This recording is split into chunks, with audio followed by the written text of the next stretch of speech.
Bonjour à tous, je vous ai traduit puis résumé le livre The Dark Secrets of Playboy, les sombres secrets de Playboy de S.A. Tettenbaum.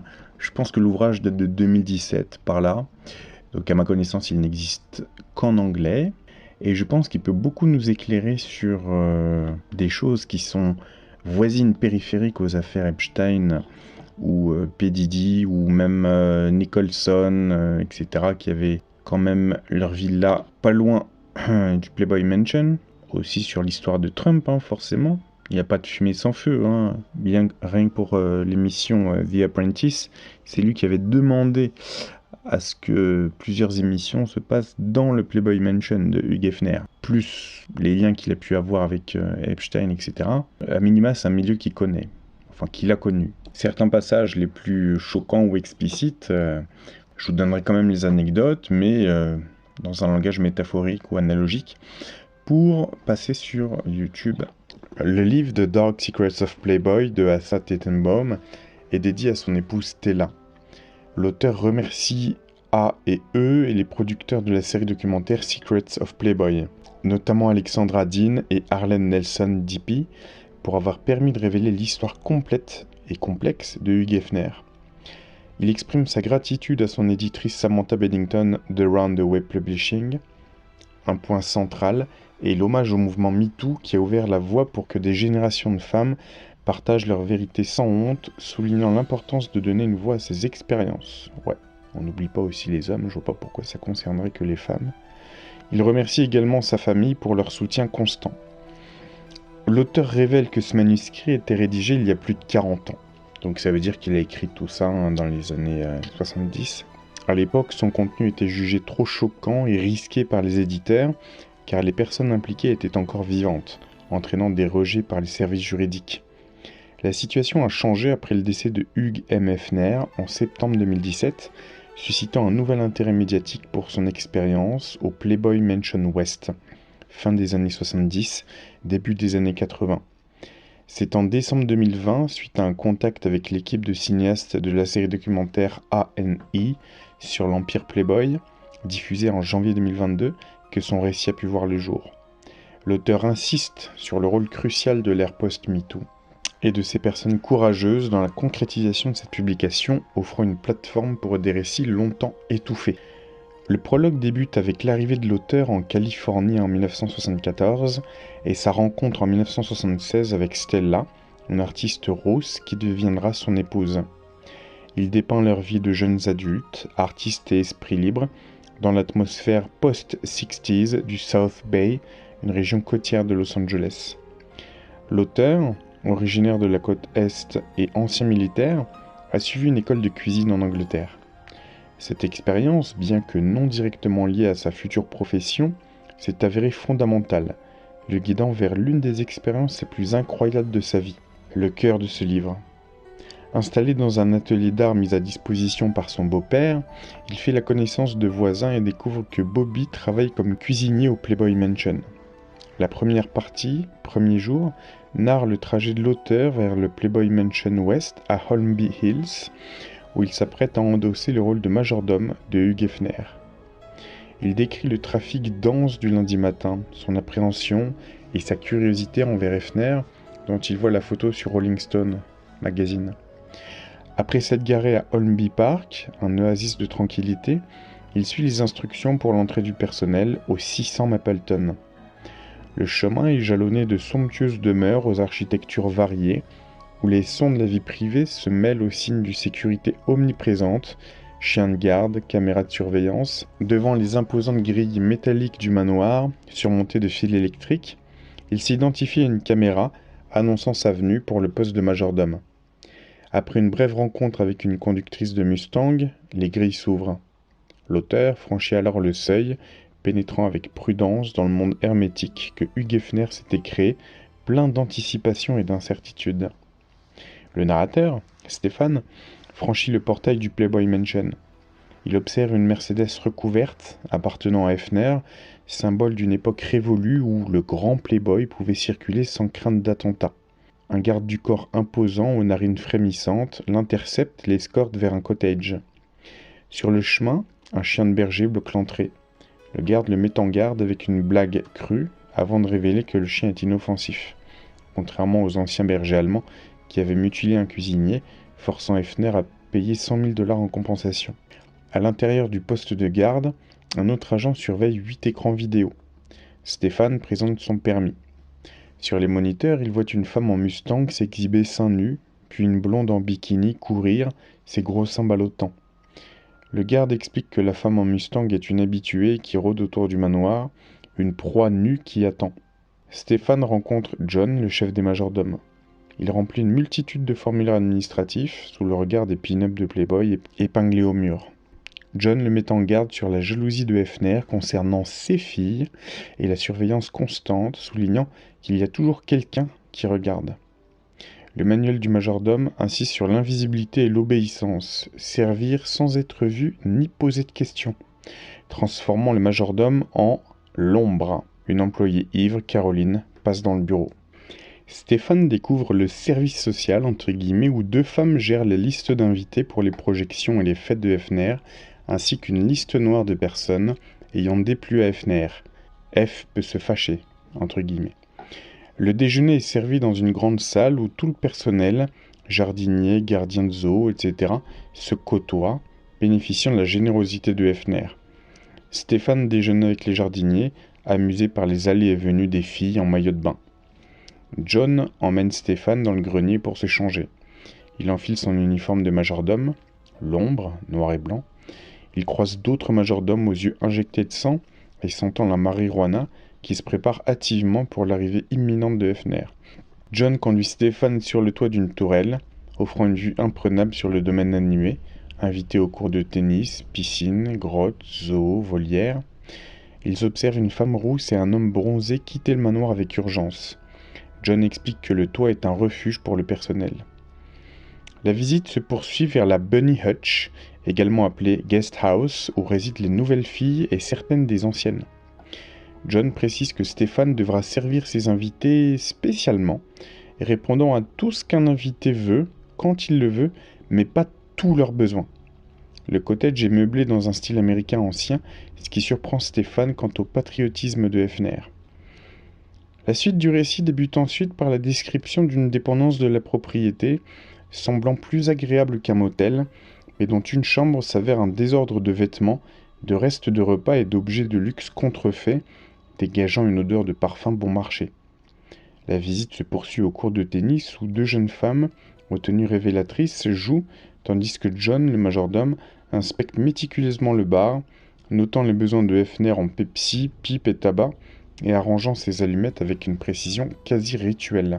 Après les jardins et un verger, le chemin mène à l'ancienne annexe des domestiques, transformée en salle de jeu de Hefner, remplie de flippers au score impressionnant et d'une tablette de billard. John détaille les exigences de Hefner pour les encas, Pepsi, noix salées et M&M's. Une sonnerie de téléphone précipite John hors de la pièce. Le narrateur explore alors des chambres adjacentes, découvrant une chambre miroitée avec des huiles et des magazines Playboy. Alors, il n'y a pas de 2 petites choses qui vous rappellent 2 affaires différentes, hein. L'huile, ça rappelle P. Diddy. Les vitres avec miroir sans teint nous rappellent à la fois certaines histoires sordides des rapports MKUltra, vous savez, qui finalement droguaient des clients dans des bordels et les filmaient à leur insu, hein, mais aussi ça nous rappelle l'affaire Epstein, bien sûr. Donc des huiles et des magazines Playboy, puis une autre où un couple est plongé dans une intimité passionnée. Choqué, le narrateur se retire discrètement, le cœur battant, et se réfugie dans la forêt. Dans la quiétude des bois, il trouve un préservatif usagé, suscitant une pensée macabre sur sa valeur potentielle. Il rencontre ensuite un jardinier énigmatique. Le chemin mène à une zone animalière où des cages abritent des oiseaux exotiques et des singes. Une jeune femme en bikini distribue des pilules aux singes, puis lui en offre une. Elle exprime une profonde détresse et une amère critique de Hefner, qu'elle accuse d'enfermer les animaux et les personnes, avant de s'en prendre violemment au narrateur qui tente de la réconforter. Plus loin, le narrateur découvre un étang avec des poissons koi ou quoi, et des oiseaux aux ailes coupées, ainsi qu'une piscine chauffée. De jeunes femmes s'y baignent nues ou se prélassent, s'appliquant de l'huile sur le corps avec des gestes suggestifs. Le narrateur est tiraillé entre fascination et culpabilité, pensant à son épouse. Il observe Sondra, l'une des favorites de Hefner, connue pour son caractère versatile et son ambition. Des jardiniers et un garde de sécurité, tous absorbés par le spectacle, sont également présents. Un majordome barbu sert un hamburger à une femme près de la piscine, avec une indifférence professionnelle face à la proximité de son corps dénudé. Le narrateur est ensuite appelé par John pour apprendre à dresser la table de dîner de Hefner, une longue table en bois poli, où la place du maître est toujours préparée avec soin. Même s'il ne dîne pas avec ses invités, ses exigences en matière de tabac et de pipe étant primordiales. Dans cette suite du récit, l'auteur, majordome donc à la Playboy Mansion, décrit une journée typique imprégnée de luxe décadent et de chaos discret. Le soir donc, il prépare la salle à manger ornée de toiles abstraites de Jackson Pollock et de Kooning, dans les cadres kitsch, soulignant le goût moyen de Hefner, un garçon du Midwest. Il découvre l'argenterie volée par le personnel et les invités, remplacée par du plaqué usé. Tandis que le soleil se couche, des filles en tenue légère se préparent pour la nuit, avec bigoudis et excitation palpable. Sa tâche finale, aménager la grotte jacuzzi en sous-sol, avec serviettes colorées, les blanches réservées à Hefner et à sa favorite, huile pour bébé, qui finira par obstruer les filtres indifféremment au grand Playboy, et bougies créant un firmament aquatique. L'endroit en pierre de Palos Verdes évoque un paradis sensuel avec ses bassins interconnectés. Alors, petite parenthèse, c'est exactement la même chose que je vous ai décrit quand je vous ai lu le résumé de Hollywood Babylon. Il y avait une des villas des années 20 qui a été détruite depuis, qui était dans le quartier d'Holmby Hills, où cet acteur-producteur, là, dont j'ai oublié le nom momentanément, avait une entrée de grotte secrète juste en dessous de ses piscines. Et ça, c'était dans les années 20. Je continue. En sortant, il surprend un chauffeur volant des draps en satin et un ouvrier emportant de l'alcool. L'honnêteté est rare. Il pointe sa sortie sous surveillance vidéo, observant une Rolls-Royce arriver, puis rentre chez lui à travers les lumières de Los Angeles, un globe nocturne de suburbs infini sous lune et palmiers, pour raconter sa journée à sa femme curieuse. Ses rêves sont d'un autre monde. L'aube le réveille avec son chien. Une promenade matinale croise un voisin amical. Routine familiale, réveiller sa femme joueuse, petit déjeuner, trajet vers Holmby Hills. À la mansion, le calme règne. Équipe travaille avec les colibris, un soigneur soigne une chèvre au zoo. Le journal de chambre liste les occupants. Hefner seul, son fidèle John Dante avec chien Louis, James Caan et Rother, Derek Daniels et le couple Lance Rensel, ex-footballeur radié pour exposition indécente, un aspirant scénariste obsédé par les filles, et la playmate Lillian Muller. Zondra, favorite de Hefner, émerge en peignoir blanc avec son mout Alex. Matinée. Reconstituer l'alcool malgré les vols durant les fêtes. Reconstituer les stocks d'alcool malgré les vols durant les fêtes. Nettoyage de la grotte post-bain collectif, entre guillemets. 2 filles flottent comme des tortues émergentes dans l'eau chaude. Ramassage de linge trempé, lingerie et un artefact caoutchouteux abyssal, métaphore pour un préservatif exotique, laissé aux pros. L'huile pour bébé est épuisée, versée dans l'eau sans souci. Les filles s'amusent innocemment, massage et rire enfantin. Dans le pavillon de bain humide et verdoyant, fougères, pierres, grotte de douche vitrée pour les jardiniers voyeurs, un sauna inutilisé sert de repère au staff. Une chambre miroir au coussin abrite le cheval, un banc de bondage athlétique, le hit des fêtes, rarement utilisé pour Hefner. Ramassage de Pepsi, de verres brisés, compact et soutien-gorge 32D rouge. Un garde sort d'une douche avec une brune en peignoir moutarde, essuyant des flocons neigeux, analogie pour la cocaïne, de sa gorge. Elle, D, accent français, flirte audacieusement. Elle monte nue sur le cheval dans un harnachement de cuir révélateur, des lanières exposant ses parties intimes avec un bouchon farceur à l'arrière comme un gadget comique. Elle taquine le cow-boy citadin pour une chevauchée sauvage, riant de l'absurde, mais il reste distant, craignant un piège. Règle anti-fraternisation, c'est-à-dire que le personnel n'a pas le droit de fraterniser avec les invités. Elle révèle son intérêt pour Khan, fasciné, intérêt commun. Elle propose une alliance pour un accès à sa chambre, ignorant que les majordomes pillent son trésor vitesse en son absence au studio. Il esquive, suggérant une nage vespérale, et fuit ses baisers.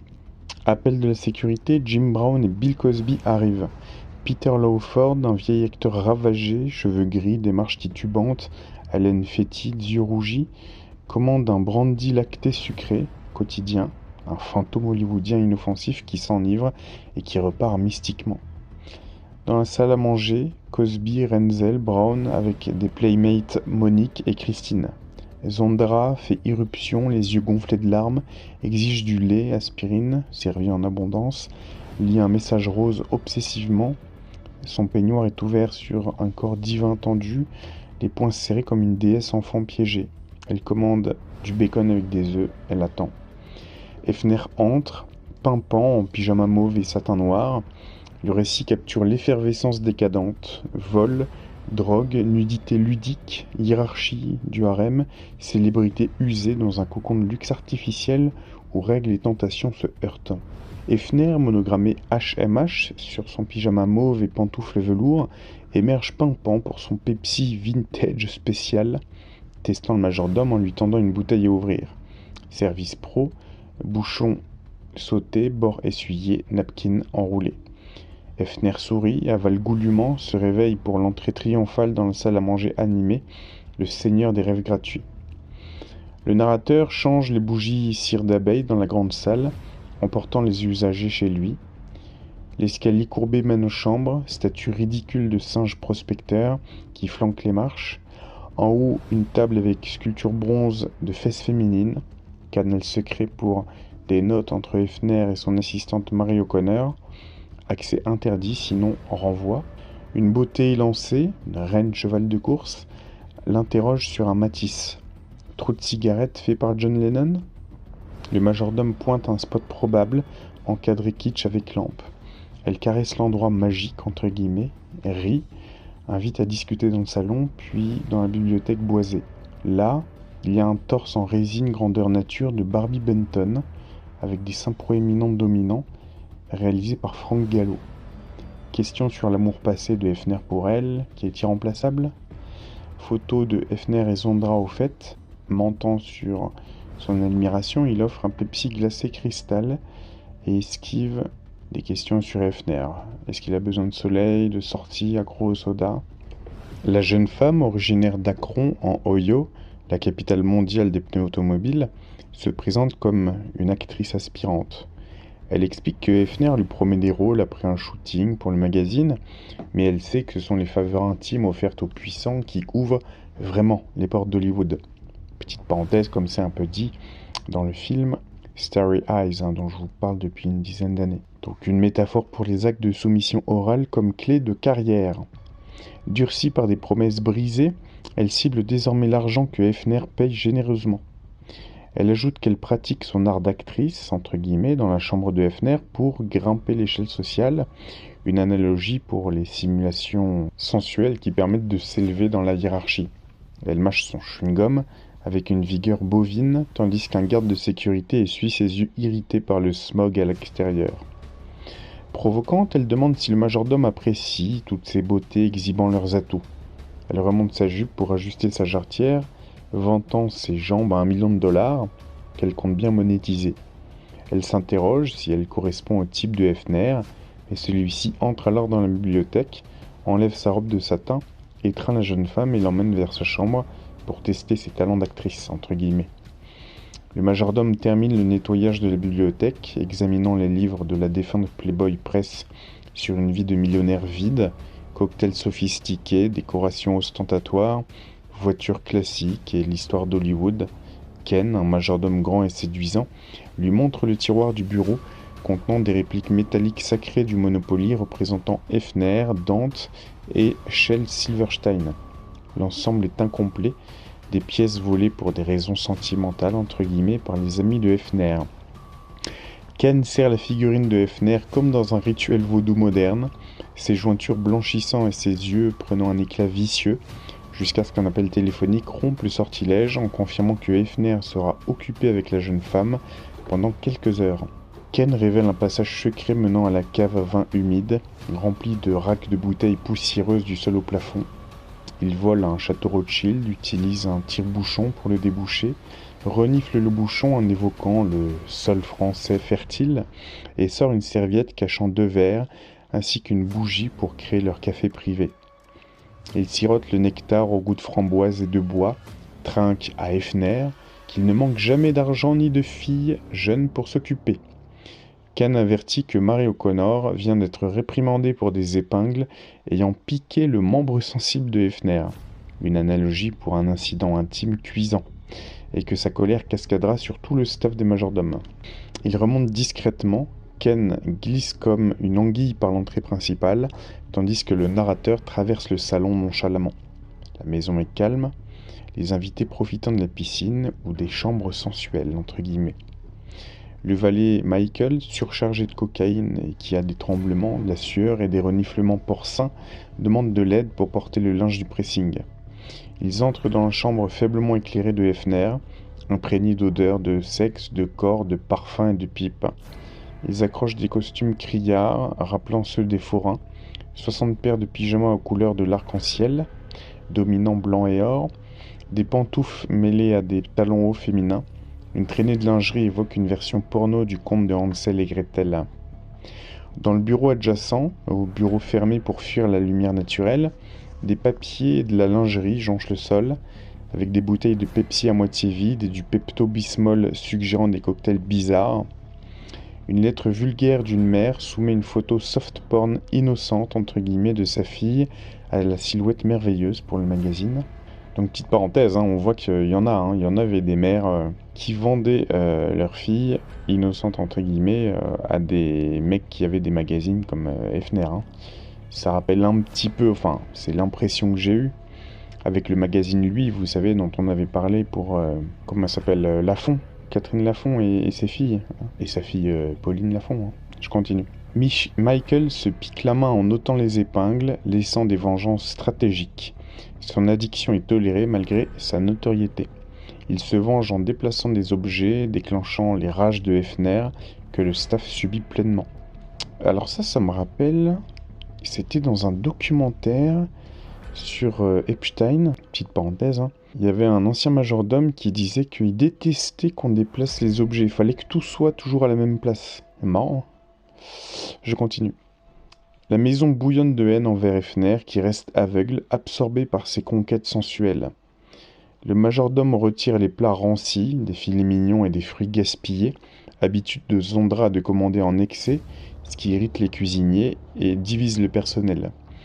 Le bureau est déclaré propre malgré l'air vicié. La vaisselle de Hefner descend pour un lavage isolé dans l'office des majordomes, une exigence stricte.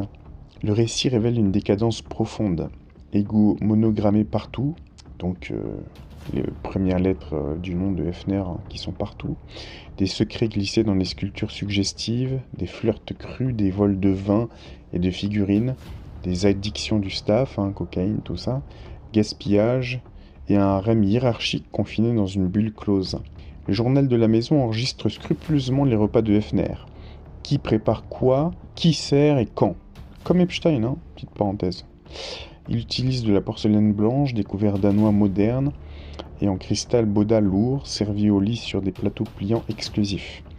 Les invités, quel que soit leur statut, se contentent d'un service cafétéria cheap, sans élégance. John Dante, colocataire de Hefner depuis 25 ans, prend ses petits déjeuners dans la pièce méditerranéenne et ses repas en chambre avec son chien Louis, dont la nourriture arrive sur le même plateau. Un manuel dédié guide le staff, lui conférant un rang quasi égal à Hefner, avec pouvoir de licenciement immédiat. Il sort rarement, rivalisant en jeu avec Hefner jour et nuit. La playmate voluptueuse Monique séduit Ken par des murmures félins dans sa mini-toge à peine couvrante. Il la rejoint en chambre, couvert par le staff.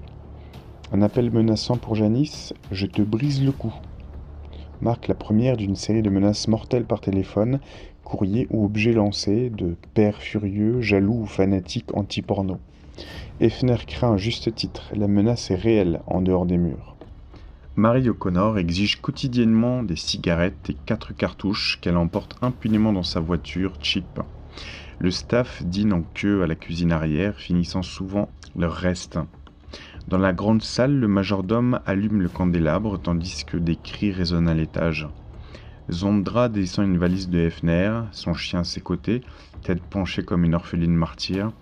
Elle est bannie pour la soirée au profil de Heather, en jupe moulante et blouse transparente. Les gladiatrices sexuelles se jaugent dans une atmosphère lourde de vibes piquantes.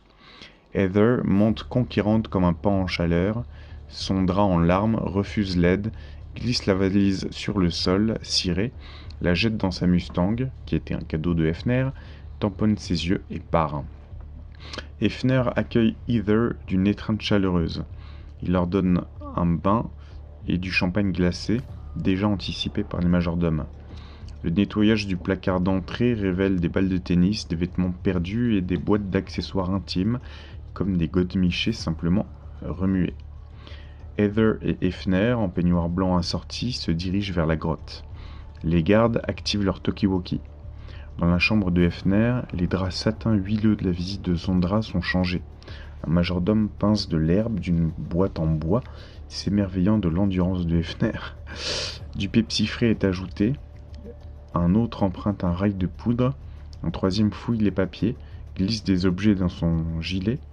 Le linge sale est descendu, étiqueté, sien ou sienne identifiable, en sachet pour le pressing. Les chaussettes de Hefner partent en buanderie. Majordome renifle une culotte rouge. Son drap garde sa douche à la fraise. Dans la salle de bain, un garde enfonce une épingle dans les paquets de protection de Hefner. Vendetta personnel. Averti par un bruit, donc boîte de préservatifs. Donc il perce les préservatifs en fait de Hefner. Il est averti par un bruit, il sort souriant. Le Pepto-Bismol est placé, brosse et peigne alignés, une brosse à dents neuve pour l'invité. Un tiroir de lingerie ouverte, soutien-gorge multicolore, jarretière, culotte ajourée normale, devient un supermarché Hefner, pillé pour les copines du staff. Fin de shift au grenier, la soirée s'annonce sauvage. Harry Rins installe un sex shop en chambre, cri d'une secrétaire de Hefner. James Caan dispute Sheila dans l'allée, divorce en cours. Lance Renzel et sa petite amie se querellent bruyamment. Sur la route du retour, les collines de Elwood scintillent. Brise marine parfumée traverse les séquoias. Le panneau miniature de Hefner brille. L'été 1978 persiste avec une chaleur de fournaise, des journées éblouissantes et des nuits tropicales tièdes. Les semaines se passent avec des yeux larmoyants et des gorges brûlantes sous un smog oppressant. Des bouchons interminables de voitures sur des autoroutes bétonnées. Les riches et les uns s'isolent, les travailleurs comme le narrateur endurent. Hugh Hefner vit reclus pour échapper à cette chaleur, évoluant dans un monde climatisé où ses préoccupations sont presque exclusivement focalisées sur le sexe.